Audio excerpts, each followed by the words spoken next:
नमस्कार बच्चों, हम लोग कक्षा 9वीं का गणित भाग 1 का तीसरा पार्ट देख रहे हैं और इसका अंतिम एक्सरसाइज था बहुपदों का गुणनखंड ज्ञात करना, जिसका हम लोग पहला क्वेश्चन पिछले वीडियो में देखे थे कि अगर द्विघाती त्रिपद है तो उसका गुणनखंड कैसे ज्ञात करते हैं। यहाँ पर आपको जो बहुपद दिया गया है ये द्विघाती त्रिपद तो नहीं दिख रहा है, किंतु इसमें कुछ ऐसा एडजस्टमेंट किया जा सकता है कि इसका रूपांतरण द्विघाती त्रिपद में हो जाए। और एक बार इसका रूपांतरण द्विघाती त्रिपद में हो जाएगा तो हम लोग आसानी से इसका गुणनखंड कर सकते हैं। तो आपको ध्यान देना है कि किस तरह से यह जुगाड़ किया जाए, क्योंकि देखो आप देखोगे कि यहाँ पर जो कोष्टक है, यहाँ जो कोष्टक है दोनों जगह समान है। अगर कोष्टक दोनों जगह समान है तो हम क्या करते हैं, हम इस तरह लिखते हैं कि माना जो कोष्टक में संख्या है x² ऋण x, इसको जैसे हमने कोई और अल्फाबेट मान लिया, जैसे मैंने यम मान लिया, x² ऋण x बराबर यम। तो ये जो हमारा बहुपद है इसमें जहाँ पर x² ऋण x है उसके स्थान पे हम यम लिखते हैं, यम ऋण 8, फिर से इस कोष्टक के स्थान पर यम धन 12। तो अगर आप देखोगे कि यहाँ पर प्रश्न में थोड़ा सा चूक है, यहाँ पे देखो वर्ग है, तो इस वजह से यहाँ पर यम का वर्ग आ जाएगा। मतलब हम क्या देख रहे हैं कि अगर कोष्टक समान है तो उस कोष्टक को कुछ मान लिया जाए और फिर वह मान इसमें स्थापित करने पर हमें यही बहुपद अब द्विघातीय त्रिपद के रूप में दिखने लगा। और आपको पता है कि द्विघातीय त्रिपद का गुणनखंड कैसे करते हैं। यहाँ पे अचर पद क्या है, अचर पद धन 12, तो धन 12 का ऐसा दो संभावित खंड करो कि जोड़ने पर 8 आ जाए।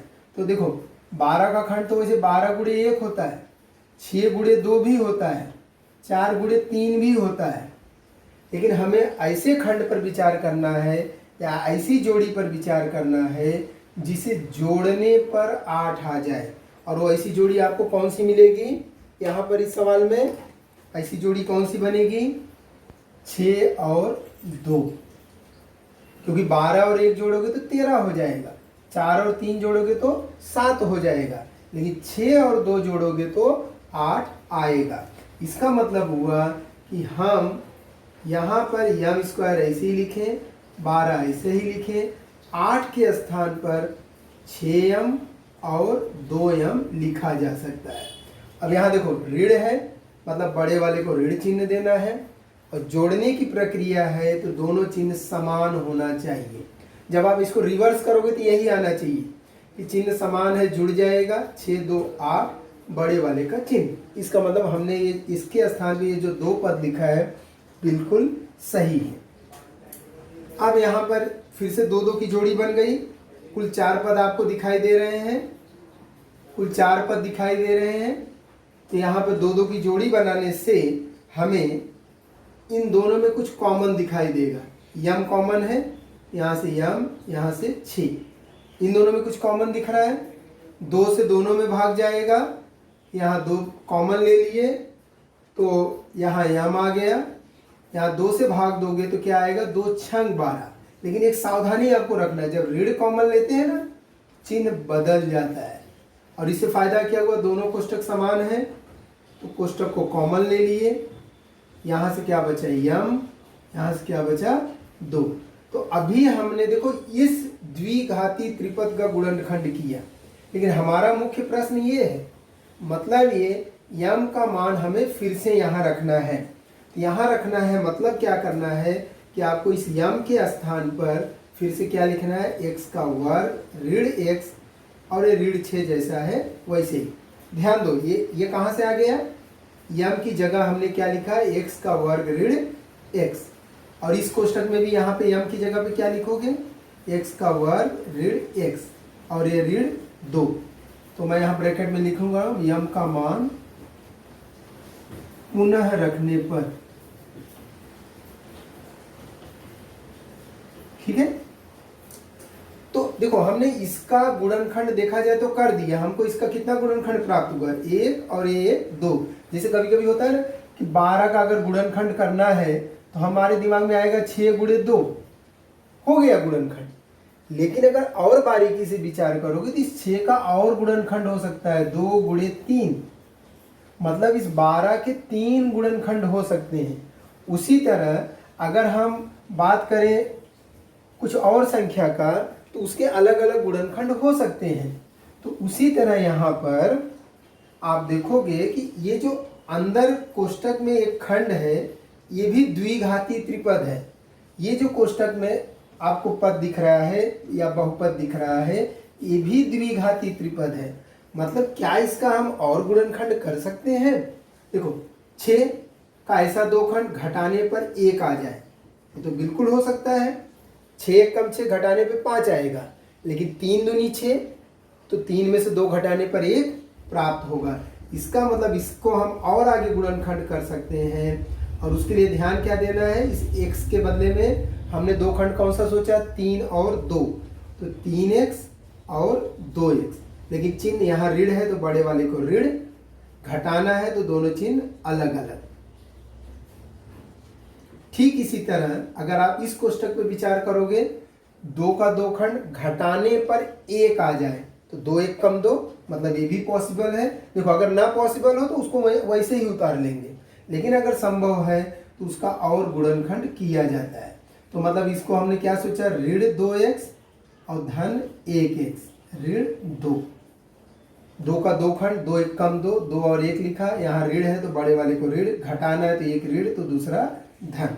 यहाँ पर आपको क्या आ जाएगा, इन दोनों में x कॉमन है, जब x कॉमन लोगे तो क्या बचेगा, x ऋण 3, और यहाँ से 2 कॉमन दोनों में है, क्या बचेगा x, और 2 से भाग देंगे तो 3।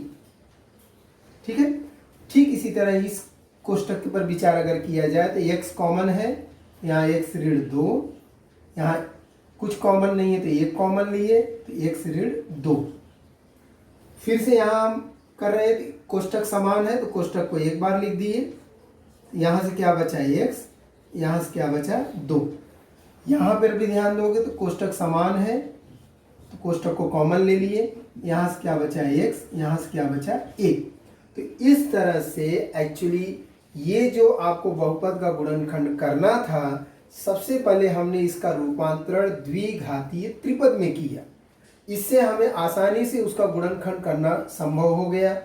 और फिर जब मान रखे तो हमको फिर से ऐसा दिखाई दिया कि अरे ये भी द्विघातीय त्रिपद है, मतलब इसका और गुणनखंड हो सकता है। मतलब कुल मिला के इस बहुपद के 4 खंड तैयार हो गए, ये वाला पद गुणे ये वाला पद गुणे ये वाला पद गुणे ये वाला पद। तो इस तरह से अगर कुछ कॉमन घटक मिल रहा है तो उसको हम मान लेने पर हमें वर्ग द्विघाती त्रिपद प्राप्त हो जाता है और हम उसका गुणनखंड आसानी से कर सकते हैं। ओके बच्चों, तो यहाँ दूसरा सवाल अगर आप नोटिस करोगे तो पहले सवाल में तो कोष्टक सेम दिख रहा था, बोलोगे सर यहाँ कहाँ कोष्टक सेम है, अब किसको मैं मानूं? तो थोड़ा तो ध्यान देना पड़ेगा, गणित है कि यहाँ कोष्टक सेम तो नहीं है, लेकिन इस कोष्टक में कुछ कॉमन दिखाई दे रहा है और उस वजह से जब हम उसको कॉमन लेते हैं, यहाँ से दोनों में से जब 5 कॉमन लोगे तो ये x बचेगा यहाँ, और यहाँ 5 बचे 25, तो इसका मतलब क्या बचेगा 5। ठीक है, ऋण 24। तो हमने केवल क्या किया, इन दोनों में से 5 कॉमन लिए, लेकिन 5 कॉमन लेने से फायदा क्या हुआ कि कोष्टक वाला हिस्सा दोनों जगह पर सेम हो गया। यहाँ भी कोष्टक वाला हिस्सा सेम है और यहाँ भी कोष्टक वाला हिस्सा सेम है, तो उसको तो कुछ तो माना जा सकता है कि माना x ऋण 5 बराबर, कोई भी अल्फाबेट मान सकते हो, जैसे पिछले सवाल मैंने यह माना था, आप ये मान सकते हो कि माना x ऋण 5 बराबर a। अब हम क्या करेंगे, यहाँ पे जो x ऋण 5 है उसके स्थान पे a लिख दिए, लेकिन a का क्या है वर्ग, ऋण 5, फिर से x ऋण 5 के स्थान पे a ऋण 24, तो अगर आप देखोगे तो फिर से ये क्या बन गया है, द्विघातीय त्रिपद, जिसका अचर पद क्या है 24।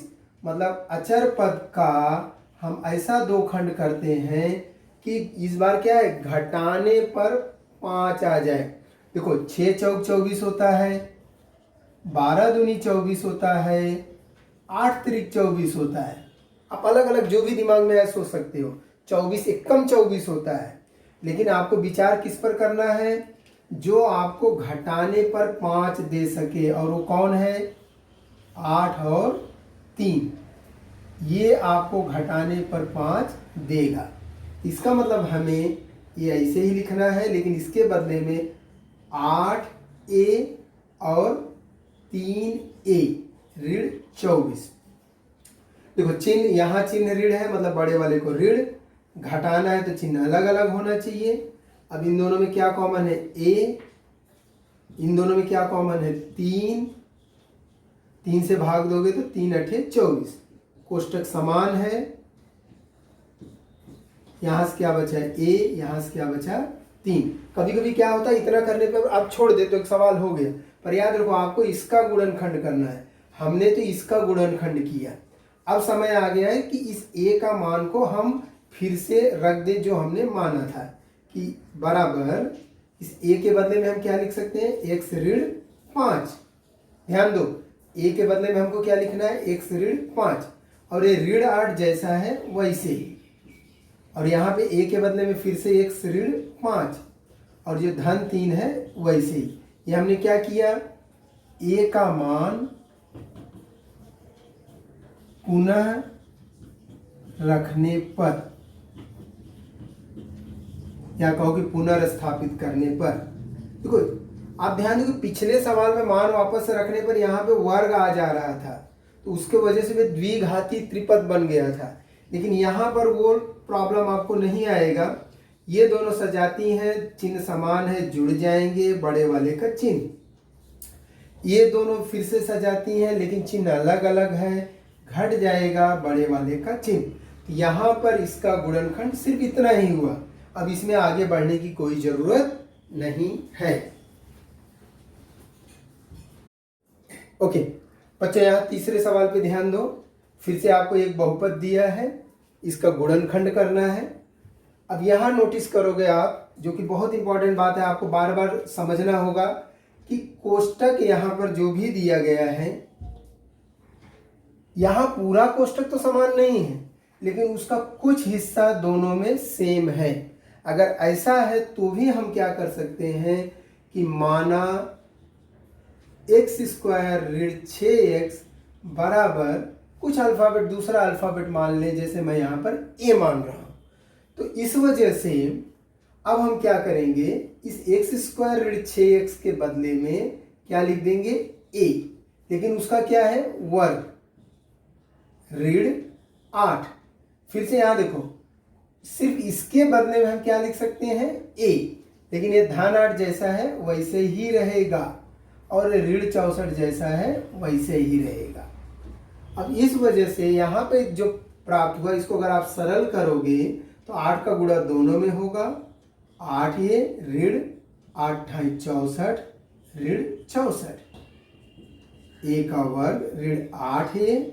अब यहाँ ध्यान दो, कभी कभी आप जल्दी में दोनों को काट दोगे, ध्यान दो चिन्ह समान है मतलब जुड़ जाएगा, तो क्या आएगा ऋण 128।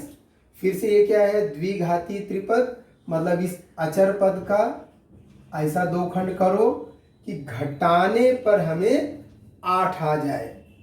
देखो 64 गुणे 2 करोगे तो भी 128 आएगा, 64 गुणे 2 किए तो भी 128 आपको प्राप्त होगा,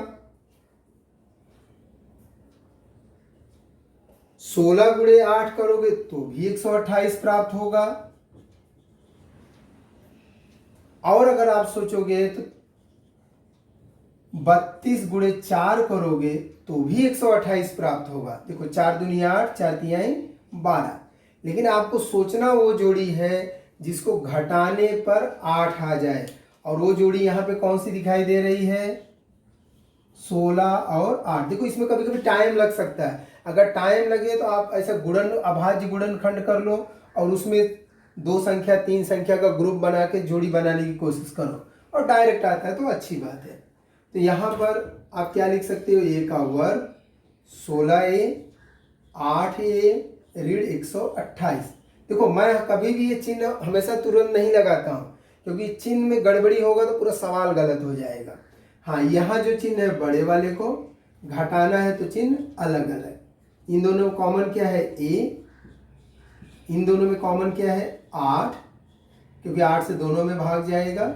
8 एकम 8, 4 4 48, 8 छंग 48। कोष्टक समान है, यहाँ से क्या बचा 1, यहाँ से क्या बचा 8। तो हमने क्या किया, ये जो आपका द्विघाती त्रिपद था इसका 2 गुणनखंड कर दिया, पर हमारा मुख्य प्रश्न ये वाला है, हमें तो इसका गुणनखंड करना है। तो फिर से आपको करना क्या है, इस a के बदले में जो आपने माना है वो लिखना है x² ऋण 6x और ऋण 16 जैसा है वैसे ही। यहाँ पर भी a के बदले में x² ऋण 6x, a के बदले में x² ऋण 6x धन 8 जैसा है वैसे ही। मतलब हमने क्या किया, a का मान पुनः रखने पर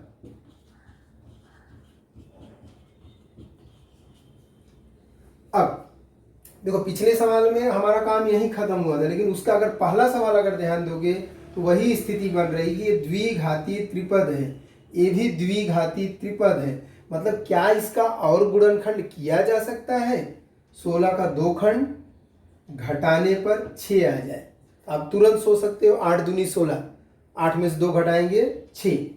यहाँ 8 का 2 खंड जोड़ने पर 6 आ जाए, 4 दूनी 8, 4 और 2 जोड़ोगे तो 6। इसका मतलब इसको और आगे बढ़ाया जा सकता है। तो हम क्या लिख रहे हैं, x², इस 6 की जगह 8 और 2। चिन्ह यहाँ जो चिन्ह है बड़े वाले को घटाना है तो अलग अलग। ठीक उसी तरह यहाँ पर इसमें हमने क्या सोचा, 4x और 2x धन 8। चिन्ह यहाँ बड़े वाले का चिन्ह जोड़ना है तो दोनों चिन्ह समान। इन दोनों में कुछ कॉमन है, यहाँ 2 की जोड़ी बनाओगे तो x कॉमन मिल जाता है, यहाँ दोनों में 2 से भाग जाएगा, यहाँ 2 8 16। यहाँ अगर आप ध्यान दोगे तो फिर से x कॉमन मिलेगा, इन दोनों में 2 कॉमन मिलेगा और ऋण कॉमन लिए तो सावधानी रखना है, चिन्ह बदल जाएगा। तत्पश्चात आप कोष्टक समान है तो कोष्टक को एक बार लिख दिए। यहाँ से क्या बचा x, यहाँ से 2। यहाँ पर भी आप देखो तो कोष्टक समान है, कॉमन ले लिए, यहाँ से बचा x और यहाँ से ऋण 2। तो इस तरह से यहाँ पर भी इस बहुपद के कुल 4 खंड हमें प्राप्त होते हैं।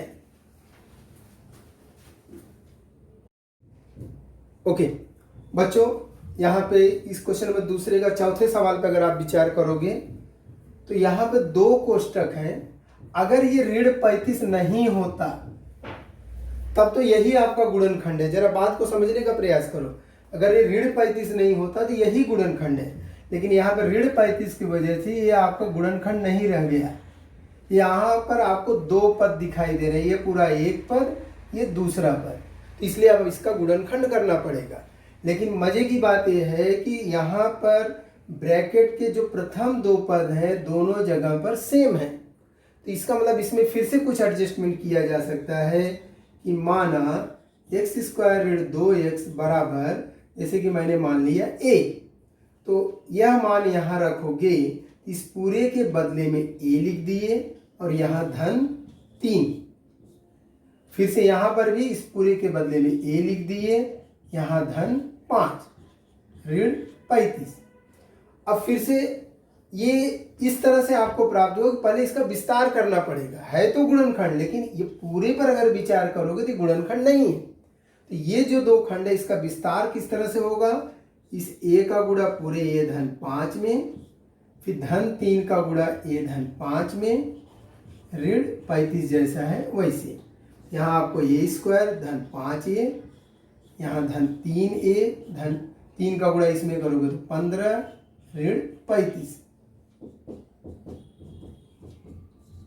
ये दोनों सजाती हैं, मतलब इनको जोड़ा जा सकता है, और ये दोनों भी सजाती हैं, लेकिन चिन्ह अलग अलग है तो इनको घटाया जाएगा, लेकिन बड़े वाले का चिन्ह। तो अब आपको इस बहुपद का रूपांतरण द्विघातीय त्रिपद में हो गया, और इस द्विघातीय त्रिपद का अचर पद क्या है? माइनस। इसके संभावित खंड क्या होंगे? एक तो 20 गुणे 1, 10 गुणे 2, 5 गुणे 4, इस तरह से अलग अलग खंड हो सकते हैं। लेकिन हमें किस पर विचार करना है? जिनको घटाने पर 8 आ जाए। तो संभावित वो खंड कौन सा होगा? 10 और 2। तो हम अभी यहाँ क्या कर रहे हैं? इसके बदले में क्या लिखेंगे? 10a और 2a, ऋण 20 जैसा है वैसे ही। चिन्ह जो यहाँ है वो बड़े वाले को, घटाना है तो अलग अलग। इन दोनों में a कॉमन ले लिए, यहाँ से 2 अगर कॉमन लेते हो तो यहाँ से a बचेगा, लेकिन ऋण कॉमन लेने से चिन्ह बदल जाएगा, और इसमें भाग देने पर क्या प्राप्त होगा? 10। तो कोष्टक समान है। यहाँ से क्या बचा? a ऋण 2। अब आपको क्या करना है? मान फिर से रख देना है, मतलब a के स्थान पे क्या लिखना है? x का वर्ग ऋण 2x, धन 10 जैसा है वैसे ही। फिर से a के स्थान पे x का वर्ग ऋण 2x, ऋण 2 जैसा है वैसे ही। हमने क्या किया? a का मान पुनः रखने पर, ठीक है।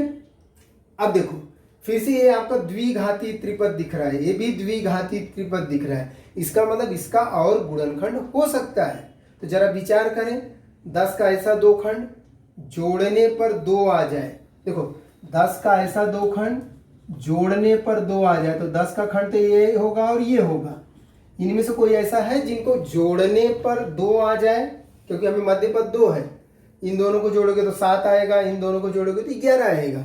मतलब यहाँ हम इस तरीके से गुणनखंड इसका आगे नहीं कर सकते हैं। देखो गुणनखंड हो सकता है, लेकिन उसके लिए विधि बदलना होगा, और आप 10वीं में जाकर के वो विधि सीखोगे। तो यहाँ फिलहाल हमको यहीं पर इसको रोकना होगा। अगर इस पर आप विचार करोगे ऋण 2 पर, तो ऋण 2 का ऐसा दो खंड करना है कि घटाने पर 2 आ जाए, तो खंड तो इसका एक ही जोड़ी बनेगा।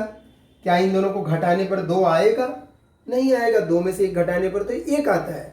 मतलब इसका भी गुणनखंड हो तो सकता है, लेकिन हमें जो विधि पता है उस विधि से इसका गुणनखंड नहीं कर सकते हैं। तो इसलिए इसको यहीं पे आपको रोकना होगा। तो इस तरह से इसका, इस बहुपद का संभावित गुणनखंड हमें 2 प्राप्त हो रहा है, x² ऋण 2x धन 10 और x² ऋण 2x ऋण 2। तो बच्चों इस तरह से हमने इन 4 सवालों में देखा कि किस तरह से किसी बहुपद को द्विघाती त्रिपद में बदली करके उसका गुणनखंड किया जा सकता है। आगे इस एक्सरसाइज में 2 सवाल और 3 सवाल और हैं, लेकिन इस साल के लिए वो सवाल आपको नहीं करना है। तो ये एक्सरसाइज यहीं पर समाप्त हुआ। आप लोगों ने ध्यान दिया, उसके लिए बहुत बहुत धन्यवाद।